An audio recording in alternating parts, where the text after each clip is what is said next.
ভাবুন তো, আপনি এমন একটা জায়গায় দাঁড়িয়ে আছেন যেখানে একটুও আলো নেই, চারদিকে শুধু গভীর কালো নীরবতা ছড়িয়ে আছে। আল্লাহর জন্য আমাদের মাফ করে দিন, আর কখনো এমনটা করব না।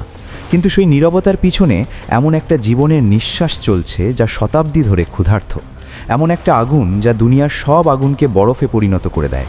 আজ সোল হাকে আমরা কোনো গল্প বলবো না, আজ আমরা সেই বাস্তবতার আড়াল তুলে ধরব যার কাছে স্বর্গের ফেরেশতারা আশ্রয় চায়।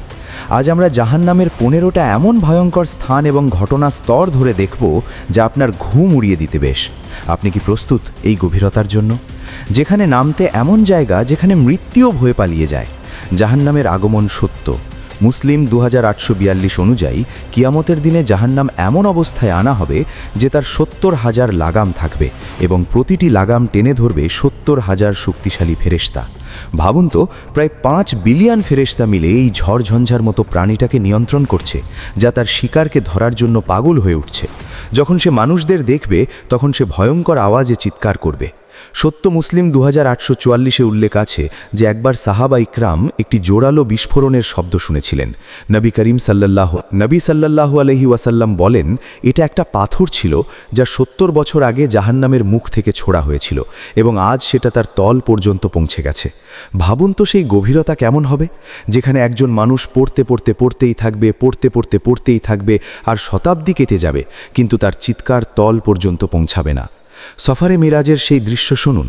আবি দাউদের মতে নবী সাল্লাল্লাহু আলাইহি ওয়াসাল্লাম তাদেরকে দেখেছিলেন যাদের নখ তামার মতো লালচে ছিল। তারা পাগলের মতো নিজেদের মুখ আর বুকে নখ কেটছিল। যখন জিজ্ঞেস করা হয় এটা কারা, তখন জিবরিল আলাইহিস সালাম বলেন, এরা সেই দুর্ভাগা যারা জগতের মানুষদের গর্বের জন্য করত আর তাদের সম্মান লুটেপু করত, অনাথদের সম্পদ খাওয়া লোকেরা। নবী সাল্লাল্লাহু আলাইহি ওয়াসাল্লাম মিরাজে দেখেছেন যে কিছু মানুষের ঠোঁট উটের মতো মোটা। ফেরেশতারা তাদের মুখে আগুনের কয়লা ধরে রেখেছে যা তাদের পেছন থেকে বের হয়ে আসছে। সূরা নিসা স্পষ্ট বলছে, নিশ্চয়ই যারা অনাথদের সম্পদ অবৈধভাবে খায় তারা তাদের পেটে শুধু আগুনই ভরে যাচ্ছে। ফেরেশতা মালিক জাহান্নামের সবচেয়ে বড় তত্ত্বাবধায়ক। রেওয়ায়েত আছে, আল্লাহ জবে থেকে জাহান্নাম সৃষ্টি করেছেন, মালিক ফেরেশতা কখনো হাসেননি। তার হৃদয়ে কোনো করুণা নেই, তার অস্তিত্বই আজাদির জন্য সৃষ্টি করা হয়েছে। এটা এমন একটা পাহারাদার যারা তাদের বন্দীদের যন্ত্রণায় আরও কঠোর হয়ে ওঠে। যখন যন্ত্রণা অতীত সীমা ছাড়িয়ে যাবে তখন মানুষ শতাব্দী ধরে মালিককে ডাকবে, হে মালিক, তোমার রবের কাছে বলো আমাদের মৃত্যু দাও। কুরআন বলে মালিক 1000 বছর চুপ থাকবে, তারপর শতাব্দী পরে যখন উত্তর দেবে শুধু বলবে, এখন তোমরা চিরকাল এখানেই থাকবে। এটা শুনে মানুষের আত্মা বিনষ্ট হতে চাইবে, তবে সেখানে মৃত্যু হবে না। আল হাতমা হলো সেই আগুন যা শুধু ত্বক পোড়ায় না, হাড় ভেঙে হৃদয়ে পৌঁছে যায়। সূরাতুল হামতায় আল্লাহ বলেছেন, এটা আল্লাহর চিনরানো আগুন যা হৃদয়ের গভীরে প্রবেশ করে।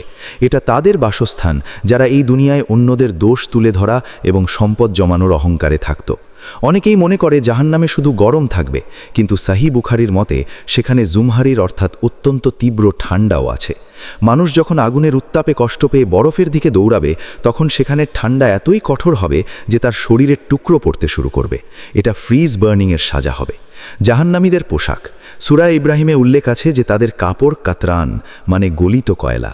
এটা সেই লেগে থাকা মাদার মতো যা শরীরের সঙ্গে আটকে যাবে আর আগুনকে আরও দ্রুত জ্বালাবে। তাদের মুখ আগুনে ঢেকে থাকবে। খাওয়া দাওয়া হবে জাকুম গাছ থেকে, যা জাহান্নামের তলা থেকে উঠে আসে। এর ফল শয়তানের মাথার মতো ভয়ঙ্কর।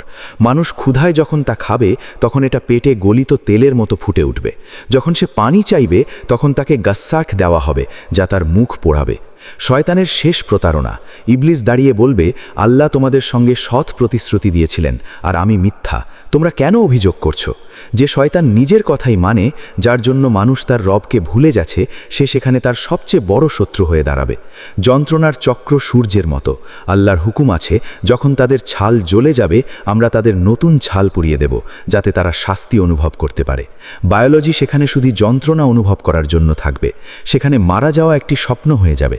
সবচেয়ে বড় দুঃখ, এমন সময় আসবে যখন মৃত্যুকে একটি মেড়ের আকারে নিয়ে আসা হবে এবং জান্নাত আর জাহান্নামের মাঝে সবার সামনে কুরবানি করা হবে।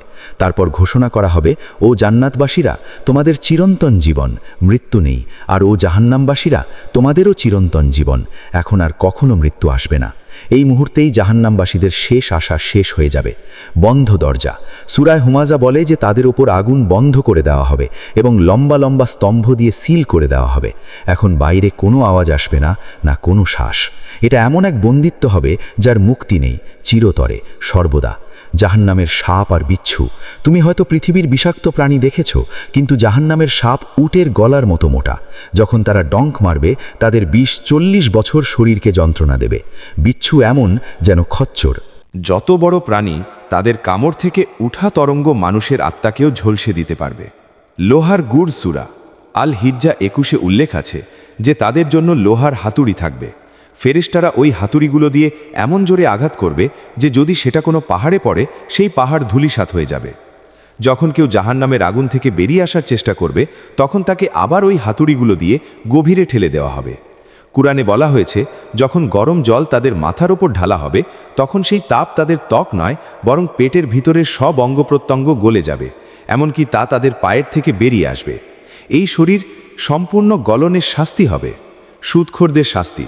সঠিক বুখারীর তাবিল হাদিস অনুযায়ী রাসূলুল্লাহ সাল্লাল্লাহু আলাইহি ওয়াসাল্লাম দেখেছেন যে এক ব্যক্তির রক্তের নদীতে ডুবে আছে এবং যখন সে তীরে ওঠার চেষ্টা করে তখন ফেরেশতারা তার মুখে পাথর মেরে আবার তাকে মাঝখানে ঠেলে দেয়। এরা তাদের ফল যারা অন্যদের রক্ত চুষত, আজ তারা নিজেই রক্তে ডুবে আছে। যারা যাকাত দেয় না তাদের ফলসূত্র। সূরা তাওবা বলে যে তাদের সেই সম্পদ যা তারা লুকিয়ে রেখেছিল জাহান্নামের আগুনে পুড়িয়ে দেওয়া হবে এবং তারপর তা দিয়ে তাদের মুন্ডু, পাশ এবং পিঠ পোড়ানো হবে। দাগা যাবে। তারা ডাকবে, এই লো, এটাই যেটা তুমি নিজের জন্য জমা করেছিলে, এখন তার স্বাদ নাও। মিথ্যাবাজদের শাস্তি। যারা মিথ্যা খবর ছড়াতো তাদের মুখে লোহার কাঁটা ঢুকিয়ে দেওয়া হবে, যা তাদের এক চোয়ালে থেকে গদির কাছে পর্যন্ত চেরা হবে, আর যতক্ষণ এক পাশ ঠিক থাকবে অন্য পাশ চেরা হবে। এটা কিয়ামত পর্যন্ত চলবে এমন এক চরম যন্ত্রণাদায়ক কর্ম। কষ্ট আর দম বন্ধ করা। সূরা আল ফুরকানে উল্লেখ আছে যখন তাদের শৃঙ্খলে বেঁধে জাহান্নামে কোনো সংকীর্ণ জায়গায় ফেলা হবে তখন তারা সেখানে তাদের মৃত্যুকে ডাকবে। ওটা এতই সংকীর্ণ হবে যে মানুষ শুয়ে নলের মতো চলাফেরা করতে পারবে না, আর উপরে থেকে লক্ষ লক্ষ জাহান্নামবাসীর বোঝা তাকে চেপে ধরে থাকবে। কালো আগুন আর অন্ধকার। জাহান্নামের আগুন সেটা নয় যে আলো দেয়, বরং এটা সেই কালো আগুন যা আলোকে গিলে ফেলে দিয়েছে। নবী সাল্লাল্লাহু আলাইহি ওয়াসাল্লাম বলেছেন যে তাকে 1000 বছর জ্বালানো হয়েছে, এতক্ষণে এটা লাল হয়ে গেছে, তারপর সাদা, আর এখন এটা কালো কালো হয়ে গেছে। এই অন্ধকারে মানুষ তার পাশে বসা অন্য জাহান্নামবাসীটিকেও দেখতে পারবে না, শুধু তাদের ভয়াবহ চিৎকার শোনা যাবে। কথার বাঁধন। সবচেয়ে বড় মানসিক শাস্তি তখন হবে যখন আল্লাহ বলবেন, এই আগুনেই থাকো আর আমার সাথে কথা বলো না। তারপর জাহান্নামের আওয়াজগুলো বন্ধ হয়ে যাবে। তারা শুধু কুকুরের মতো গর্জন করতে বা ঘেউ ঘেউ করতে পারবে। চিরস্থায়ী পস্তাওয়া আর রক্তের চোখের জল। জাহান্নামী এত কেঁদে উঠবে যে তাদের চোখের জল শেষ হয়ে যাবে আর তাদের চোখ থেকে রক্ত ঝরতে শুরু করবে। কিন্তু আমার প্রিয় বন্ধু সোল হক, এই ভিডিওটা দেখার সময় পর্যন্ত তোমরা জীবিত আছো, আমাদের কাছে এখনও সময় আছে। নবী সাল্লাল্লাহু আলাইহি ওয়াসাল্লাম বলেছেন, জাহান্নামের আগুন থেকে বাঁচো, যদিও সেটা এক খেজুরের টুকরো সাদকা করেই হোক। আজকের এই ভয় আগামী দিনের শান্তির কারণ হতে পারে। আল্লাহ আমাদের সবাইকে জাহান্নামের এই ভয়ঙ্কর পরিণতি থেকে রক্ষা করুন। এই ভিডিওটি প্রতিজনকে, যে মানুষটাকে আপনি ভালো দেখতে চান, তাকে পৌঁছে দিন। সোল হককে সাবস্ক্রাইব করুন সত্যের খোঁজে। আল্লাহ হাফেজ।